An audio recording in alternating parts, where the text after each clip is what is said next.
Good morning. Thank you for being here. My name is Dr. Victoria Allen. I am a longtime volunteer at Recovery Café and also the current chairman of the board. I'm going to tell you, thank you.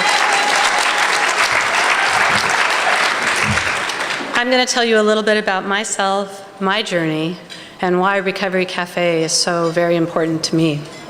So I'm a California girl, born and raised in California, went to college and then medical school in San Diego, and then I did my residency at UCLA Medical Center. It was part of the large LA County hospital system, and this was the early 1990s. I was a very young medical school graduate.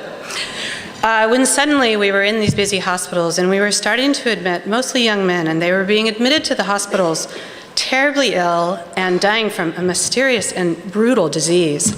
They had horrible infections, strange cancers. The illness would progress and they would die quickly. It was awful. These patients were gay or IV drug users. This, of course, was the beginning of HIV and the AIDS epidemic. It was devastating.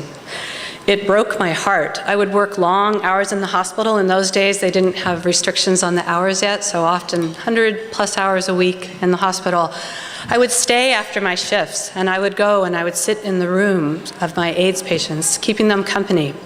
Sometimes I would hold their hand as they lay dying because they were alone. There was so much stigma with this illness, so much rejection, so much loneliness. And I thought, this is it. This will be my calling. This will be my career, to care for the dying in this epidemic. But we know what happened, right? AIDS activists were relentless. They pushed medicine, they pushed research, they pushed government, they pushed our society, shining the light on homophobia and the stigma of addiction. And they were successful.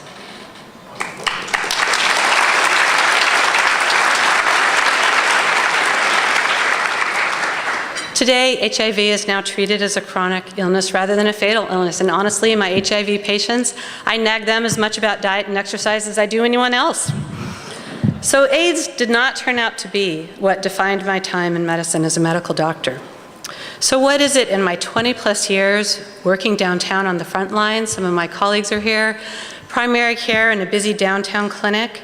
What is it that we see that's devastating, that ruins lives, destroys families? What causes suffering, illness, and death? What has become my calling and defined my career? It is addiction and it is mental illness, and so often they go hand in hand. And let's not forget that right now, thankfully, the opioid crisis did not take Danina's life, but this opioid crisis that we're experiencing right now has claimed more lives than at the peak of that AIDS epidemic at the beginning of my career. So what can we do? It used to be, as a young doctor, I used to think, if I could just get a patient into detox, rehab, 7 days, 14 days, 21, 28 days, when I could treat that addiction. Well, I've learned the hard way, and we all have, that it is much more complicated than that. So what can I do?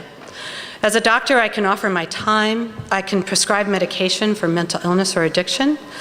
I can offer medical-assisted treatment for opioid use disorder, which is remarkable. I can listen, I can offer my heart, I can respect and support my patients in recovery, but it's often not much. It's not enough. I can add counselors, caseworkers, encourage them to attend NA and AA meetings. Again, all incredibly important, but still, sometimes that is not enough. Why is this? Why is this so difficult? Well, as a physician, I can explain to you that we can do these scans called functional MRIs, showing a normal brain and an addicted brain, and it takes that addicted brain years to recover from drug use back to a normal state.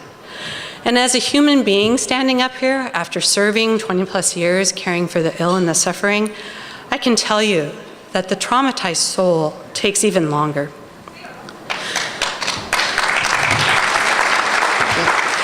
So where is love? Where is the community? Where is being known and held accountable? How do we shine the light on the stigma, the rejection, the loneliness that these sisters and brothers of ours also experience in this epidemic? Well, here's the good part, right? Walk through the doors of Recovery Café. Walk through those doors, you are immediately greeted by Jason or Darren, Tiffany or Teresa, Carmichael or Nancy, Bea or Chris, you are known.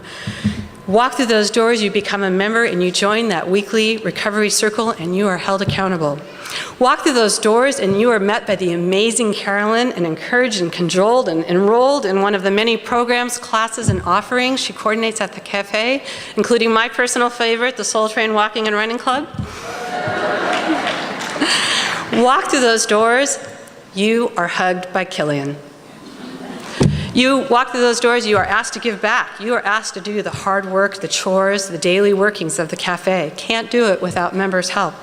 Walk through the doors and you are surrounded by people in recovery, working on their own recovery and, again, in that authentic connection with each other. Walk through those doors, you are not alone. Well, I walk through those doors and this heals my broken heart. This loving community is what fills the gap in all of our lives. Community, connection, accountability. This is what is needed for recovery. We are all recovering from something. Recovery Café is what we need on every corner of every city to bring us into community with each other. We can beat this epidemic, just like we beat the AIDS epidemic. We can do this together, and that is why I am standing up here today, because I so believe that Recovery Café is an integral part of beating this crisis. As a doctor, I believe it fills that gap in the care of our brothers and sisters in recovery. And that is why I am so proud to be up here this morning to invite all of you to stand in the gap with us today.